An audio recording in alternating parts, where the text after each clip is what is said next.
ఈ రోజు ఈ సంఘటన ఈ 2 నెలల పసిగుడ్డు నిజంగా ఒక ఎమ్మెల్యే బిడ్డనో ఒక ఎంపీ బిడ్డనో ఒక రాజకీయ నాయకుడి బిడ్డనో అయితే ఇట్లే ఉంటుండే ఇవాళ స్పందన అధికార యంత్రాంగం మీరు కూడా ఆలోచించండి, మీడియాలో కూడా చూపెట్టండి.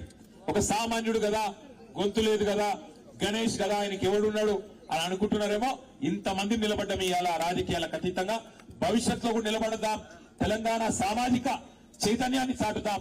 తెలంగాణ సమాజంలో కులము మతం పిచ్చి లేదు. మన దగ్గర ఇంకో వేరే రాష్ట్రంలో ఉన్నట్టు కులం మతం పేరు మీద రాజకీయాలు లేవు. అదే పద్ధతుల్లో మనం భవిష్యత్తులో కూడా నడవాలా. ఇక్కడ అందరూ ఒకటే, అందరి ఓట్లో ప్రవహించేది గదే రక్తం, అందరికి ఉన్నది గదే గుండె గదే కాలేయం అన్నట్టుగా అందరం కలిసికట్టుగా ఆ కుటుంబానికి కులాలకు అతీతంగా నిలబడదాం. అది మర్రి జనార్దన్ రెడ్డి అయినా, లేకపోతే విశారదనైనా, మందకృష్ణ అయినా, బీఎస్పీ అయినా, కేటీ రామారావు అయినా, ఎవరైనా అందరం మనుషులమే. అందరం ఇవాళ ఒక తండ్రిగా చెప్తా ఉన్నా నేను. నిజంగా తల్లడిల్లిపోయింది వార్త చూసిన తర్వాత, గుండె తల్లడిల్లిపోయింది.